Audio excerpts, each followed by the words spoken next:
영원한 행복을 찾기 위해 반드시 알아야 할 괴로움 해결법 2가지. 안녕하십니까? 여러분, 노화를 거부하고 되돌리거나 절대적인 건강을 얻는 방법을 알고 싶지 않으십니까? 또 진정한 마음의 평화를 어떻게 얻는지 알고 싶으신가요? 아마 많은 분들이 마음이 괴로울 때 각자 다른 대응책이 있으실 겁니다. 어떤 분들은 친구들이랑 신나게 논다거나 게임을 한다거나, 어떤 분들은 운동을 하거나 여행을 갑니다. 어떤 분들은 종교에 의탁해서 믿고 계신 신이나 성인에게 기도를 합니다. 그런데 그 방법들은 괴로운 상황을 잠시 차단하여 일시적인 안정 효과는 있지만 본인이 가진 마음의 문제를 본인이 직접 해결하는 방법은 아닙니다. 오늘은 몸을 건강하게 하고 마음을 맑게 하려면 반드시 알아야 할 방법들을 체계적으로 알아보겠습니다. 알게 되면 누구나 조금씩 할 수 있습니다. 그 방법들을 전문적으로 실행하게 되면 수행이라고 부를 뿐입니다. 영상을 끝까지 보시면 몸과 마음의 괴로움을 벗어나 행복을 찾으려면 대체 어떻게 해야 하는가에 대해 알게 되실 것입니다. 지금 시작하겠습니다. 괴로움은 3가지입니다. 생로병사로 인한 육체적인 괴로움, 육체적인 괴로움으로 인한 정신적인 괴로움, 육체와 상관없는 정신적인 괴로움. 육체적인 괴로움은 누구나 겪고 계시기 때문에 모두 아실 것이고, 정신적 괴로움은 마음의 속성을 이해하면 됩니다. 마음은 어떤 상황과 대상을 아주 좋아하거나 아주 싫어하거나 2가지 상황의 중간에서 좋아하는 것을 쫓거나 싫어하는 것을 피하기 위해 끊임없이 계속 움직입니다. 그리고 더 깊이 들어가면 인생의 중요한 문제인 세상과 나의 운명과 미래에 대해 알고 싶지만 알 수 없으니 외면한 채로 생계를 위해 수동적으로 살아낼 수밖에 없다는 것에 대한 답답한 근본적인 괴로움이 있습니다. 그 2가지를 전문용어로는 번뇌와 무명이라고 부릅니다. 따라서 번뇌를 해결하는 단계는 일단 그 어떤 상황이든 대상이든 흔들리지 않은 마음으로 지금의 마음을 변화시키면 해결됩니다. 바꾸기 어려운 외부를 다스리는 것이 아닌 내 자신의 마음이 전혀 외부의 영향을 받지 않도록 다스리는 것입니다. 그리고 남다른 지혜를 얻어 그것을 적용하여 실제 외부의 문제를 해결하면 됩니다. 그 2가지를 선정과 지혜라고 부릅니다. 오늘은 부처님 오신 날이 있는 5월을 맞아 부처님이 아들에게 괴로움을 해결하기 위해서 무엇들을 가르쳤는지를 배워보고 그 방법들을 해설함을 통해서 여러분에게 마음의 유익함을 드리겠습니다. 증이라 함경 7권 제17장 안반부. 일단 부처님의 아들 이름을 다른 경전들에서는 라운라라고 하는데 한글 대장경의 증이라 함경에서는 라운이라고 번역하였습니다. 감안하고 들어주시기 바랍니다. 그 무렵 세존께서는 사위성에 가셔서 거식을 마치시고 식사가 끝난 뒤에 기환정사에서 혼자 경행하시다가 라운이 있는 곳으로 가셔서 라운에게 말씀하셨다. 너는 꼭 안반을 닦아야 한다. 그 법을 닦으면 가지고 있던 모든 근심과 걱정이 죄다 사라지게 될 것이다. 근심과 걱정도 생각이고 생각이 일어나는 것도 움직임입니다. 움직임인 풍대를 장악하면 몸의 움직임을 멈추고 더 나아가면 생각도 멈출 수 있습니다. 또 오로와 같이 부정한 것이라는 생각을 닦아라. 그렇게 하면 온갖 탐욕이 당장 다 사라지게 될 것이다. 모든 고통의 원인은 집착 때문입니다. 고진멸도 사성제의 원리에 따라 전생과 현생에 좋아서 집착하는 모든 것들에 대해 전부 혐오감을 일으키는 대치법문인 부정관을 훈련하면 좋아하는 집착과 혐오감이 상쇄되어 번뇌가 없는 상태가 됩니다. 그 중에 제일 먼저 부정관을 해야 할 대상은 자신의 몸입니다. 살면서 몸으로 인한 고통이 제일 번거롭습니다. 몸에서 해탈해야 합니다. 저번 시간에 말한 내용을 복습해 봅니다. 모든 육체적, 정신적 괴로움을 극복하려면 먼저 육체를 다스려야 정신적 괴로움의 많은 부분까지 같이 해결됩니다. 그 다음에 육체와 상관없는 정신적 괴로움을 해결합니다. 따라서 육체는 지수와 풍 4대로 되어 있으므로 호흡 수련으로 시작해서 에너지 수준을 올리며 신체 내부의 풍대를 먼저 해결하고 풍대의 수준을 높여 표면의식의 움직임 또한 풍대로 장악합니다. 그리고 풍대에서 화대수행으로 자연스럽게 넘어가면서 한층 더 깊은 마음을 닦으면서 몸의 화대를 변화시킵니다. 그 수준의 화대가 생명에너지 난이나 삼매진화라고 불리는 것입니다. 그러면 고차원의 수행에 진입하게 되고 그때서야 시작하기 위해서 높은 근기를 요구하는 부정관과 백골관을 비로소 수행합니다. 이미 앞단계의 풍대와 화대 수련을 통해 마음의 힘이 강해지고 마음이 많이 닦였기 때문에 이제는 부정관을 할 수 있습니다. 부정관을 통해 실제 내 몸의 지뢰와 수대를 고차원의 물질로 변화시킵니다. 고차원이라고 했지만 불경에서는 욕계 육계천 색계 18천이라는 천상세계라는 단어로 나옵니다. 이렇게 체계적인 전문 수행을 통해서 지수와 풍을 점점 상위 차원의 사대로 변화시켜가면서 그로 인해 육체의 생로병사에서 점점 자유를 찾습니다. 대체 그렇게 중요하다고 하시는 부정관이라는 것이 무엇인가요? 부처님은 모든 괴로움의 원인은 유익하지 않은 모든 것들에 대한 집착이라고 하셨습니다. 그런데 사람이 집착을 한다는 의미는 집착 대상을 마음으로 좋아한다는 뜻입니다. 그래서 집착 대상이 유익하지 않으니 좋아하는 마음을 싫어하는 마음으로 변환시키는 마음 훈련입니다. 조금 더 자세히 설명해 주십시오. 사람이 어떻게 좋아하는 것이 없을 수 있나요? 제 말이 바로 그 말입니다. 사람이 사람처럼 행동하면 그 어떤 운명이든 행복과 괴로움의 소용돌이 속에서 윤회하면서 벗어날 수가 없습니다. 사람이지만 내 안의 사람을 벗어나서 인간의 경지를 넘어야 인간의 운명을 벗어날 수 있는 것입니다. 물론 모두 이런 전문 수행이 길을 걷는 것은 아닙니다. 그러나 누구나 조금씩 하시면 자신이 한 만큼 조금씩 성과를 얻습니다. 그럼 이제 육체적 고통을 해결하였으니 마음을 닦아야 하는데 그 다음에는 뭘 해야 하나요? 저번 시간에는 색수상행식으로 반야심경의 순서와 같이 전체 수행 과정을 조망하였습니다. 색은 물질, 수는 느낌, 상은 생각, 행은 일체 움직임, 식은 인식작용. 따라서 내부의 색수상행식은 생명체를 말하는 것이고 외부의 색수상행식은 지구나 태양계나 전우주를 말하는 것입니다. 자신을 고통에서 해탈하는 것이 목적이면 내부의 색수상행식만을 닦으며 남방불교에서는 신수심적 몸, 느낌, 마음의 대상 네 가지로 부릅니다. 우리나라 사람은 내부의 색수상행식을 심신이라고 합니다. 일체 중생을 모두 고통에서 건지겠다는 마음을 일으켜 크게 발심한 높은 경지의 수행자는 천신만고의 고통을 모두 견디며 내외의 색수상행식을 모두 수행합니다. 그리고 대력 보살이 됩니다. 물론 순차적으로 닦는 방법도 있습니다. 색수상행식은 극복해야 하는 대상입니다. 이제 색수라는 몸과 몸의 감각의 문제를 해결하였으니 마음의 문제로 넘어갑니다. 라오나, 너는 지금 마땅히 자애로운 마음을 닦아야 하느니라. 자애로운 마음을 닦고 나면 온갖 성내는 마음이 다 사라지게 될 것이다. 라오나, 너는 마땅히 불쌍히 여기는 마음을 닦아야 한다. 불쌍히 여기는 마음을 닦고 나면 온갖 남을 해치려는 마음이 다 없어지게 될 것이다. 라오나, 너는 꼭 기뻐하는 마음을 닦아야 한다. 그렇게 기뻐하는 마음을 닦고 나면 온갖 시기하는 마음이 다 없어지게 될 것이다. 라오나, 너는 마땅히 평정한 마음을 닦아야 한다. 평정한 마음을 닦고 나면 온갖 교만이 다 없어지게 될 것이다. 대승불교와 남방불교에서는 반드시 수행해야 하는 선을 5가지로 정리하는데 이것을 오문선이라고 부르며 부정관, 자비관, 수식관, 연기관, 연불관 5가지가 있습니다. 간단하게 설명드리면 부정관은 유익하지 않은 행위를 좋아하고 집착하는 것을 깨뜨리기 위해 반대로 선호하는 행위나 대상을 혐오하는 생각을 이치에 맞게 반복해서 떠올리는 것입니다.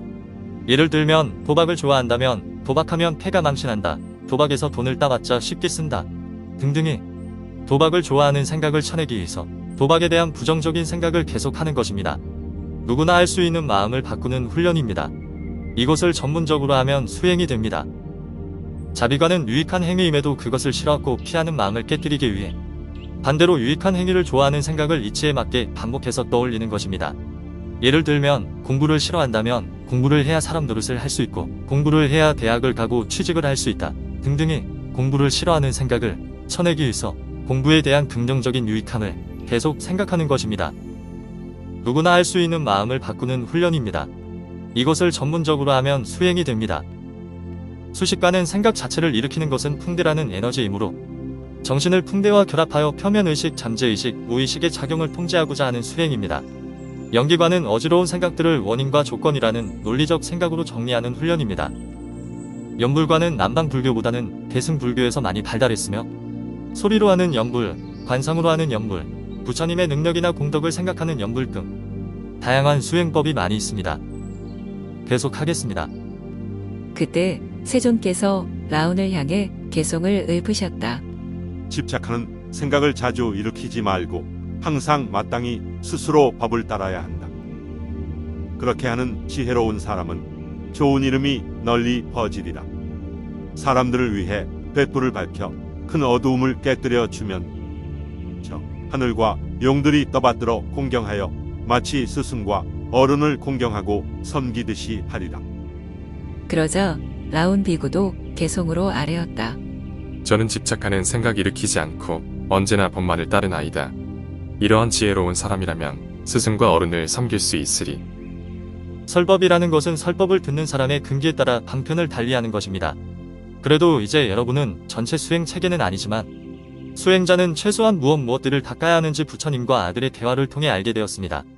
안반인 풍대수련과 부정관과 자비관 세 가지를 말씀하시는데 이 순서가 의미가 있습니까?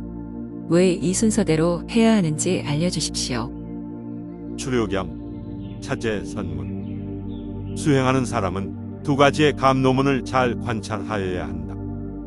첫째는 안반이고 둘째는 부정관이다. 어떤 수행하는 사람은 다만 안반만을 닦기도 하고 혹은 부정관만을 닦기도 한다. 안반인 풍대수련을 닦고 화대를 닦으며 이제 수행력이 높아지면 부정관을 통해 지대와 수대를 변화시킵니다. 그러면 육체로 인한 본내는 많이 사라지게 되고 또한 육체로 인한 마음의 본내도 많이 사라지게 됩니다. 이 말을 불교에서는 유신견을 극복하였다라고 합니다. 중생이 모든 고통을 여의기 위해서는 고통의 중생을 묶어놓은 10가지 결박이 있습니다. 식결사라고 합니다.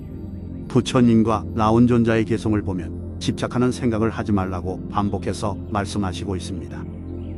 영원한 고통을 계속 불러오는 전생과 현생의 집착을 10개로 정리한 것이 식결사라는 것입니다. 이 식결사 중에 제일 먼저 극복해야 할 것이 바로 유신견입니다.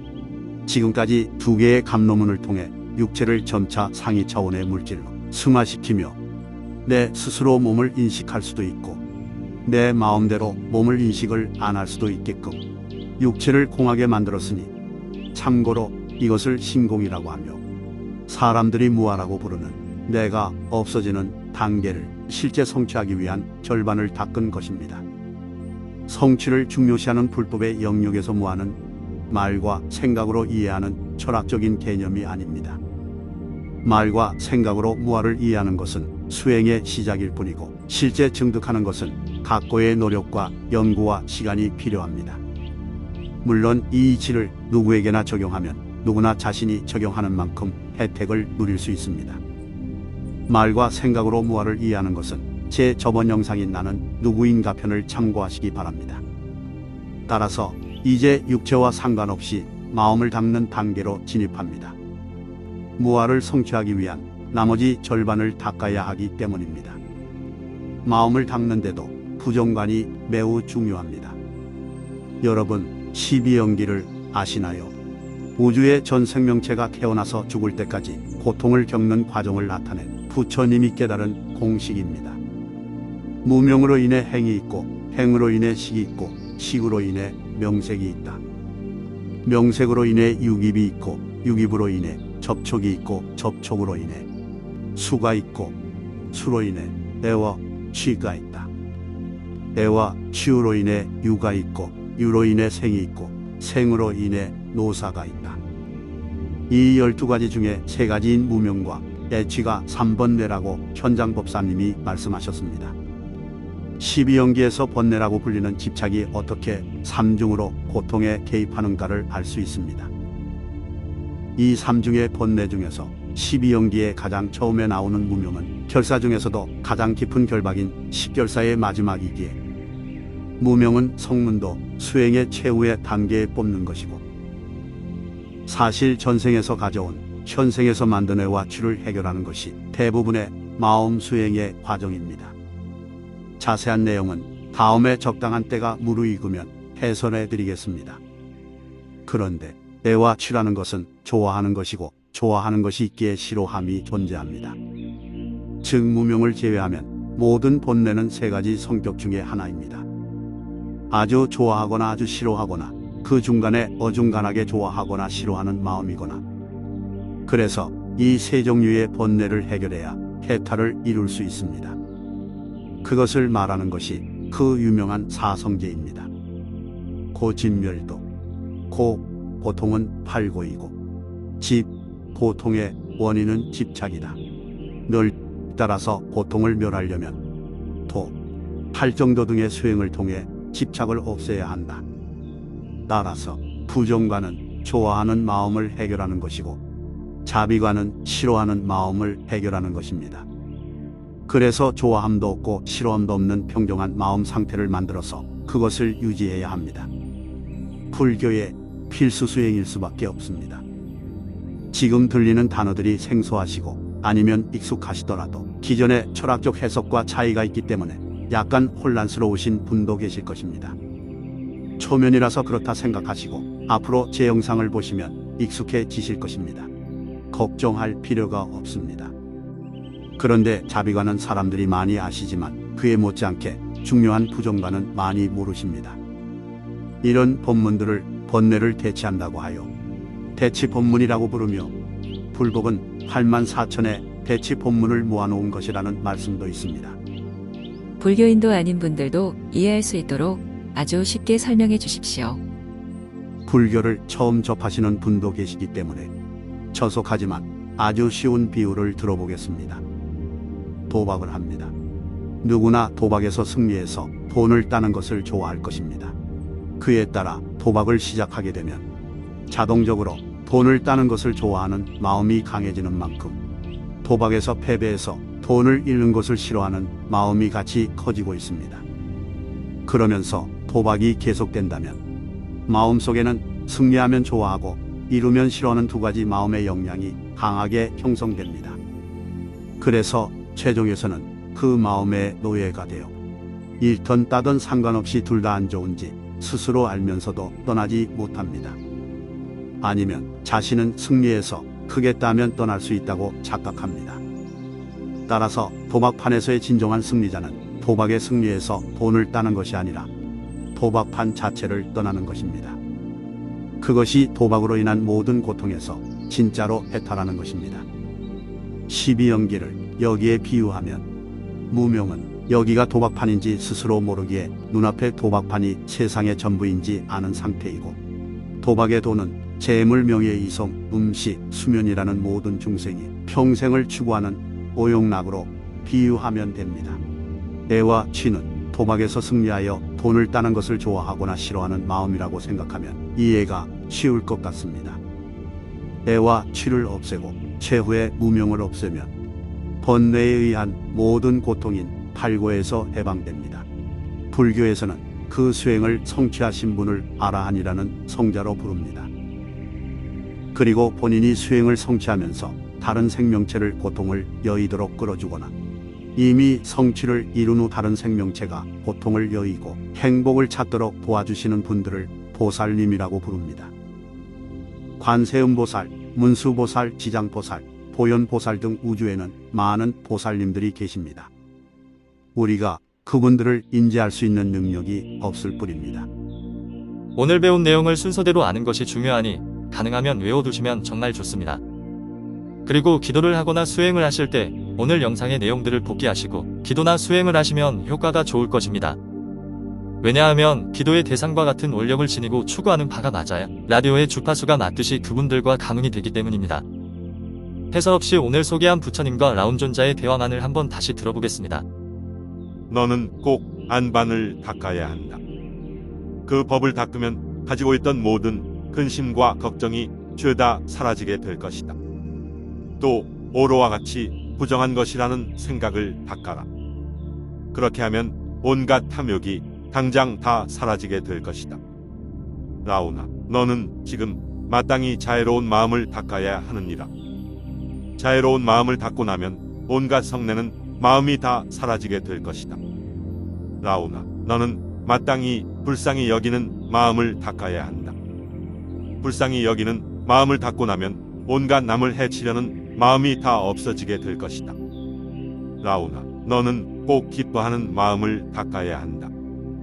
그렇게 기뻐하는 마음을 닦고 나면 온갖 시기하는 마음이 다 없어지게 될 것이다. 라오나, 너는 마땅히 평정한 마음을 닦아야 한다. 평정한 마음을 닦고 나면 온갖 교만이 다 없어지게 될 것이다. 집착하는 생각을 자주 일으키지 말고 항상 마땅히 스스로 법을 따라야 한다. 그렇게 하는 지혜로운 사람은 좋은 이름이 널리 퍼지리라. 사람들을 위해 횃불을 밝혀 큰 어두움을 깨뜨려 주면 저 하늘과 용들이 떠받들어 공경하여 마치 스승과 어른을 공경하고 섬기듯이 하리라. 저는 집착하는 생각 일으키지 않고 언제나 법만을 따른 아이다. 이러한 지혜로운 사람이라면 스승과 어른을 섬길 수 있으리. 최대한 시청하시는 분들이 이해하실 수 있도록 해설을 하다 보니 영상이 길어져서 증이나 한경 안반품을 다 해설하려면 5부작 정도가 될 것 같습니다. 부처님 오신 달을 맞아 다음 시간에도 계속해서 호흡수행이란 무엇이고 어떻게 하는 것인가? 선정이란 무엇이고 정해상수란 무엇인가? 신통이란 무엇이고 왜 필요한가? 깨달음이란 무엇이고 왜 필요한가? 등 진지한 내용들로 계속 갈까 합니다.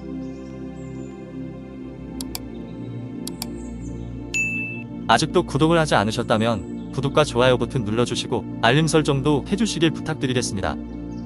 일상생활에서 풍대와 같은 생명에너지가 실제 존재하는지 더 아시고 싶거나 이 영상을 다시 보고 싶으시다면 제 채널로 들어오시면 됩니다.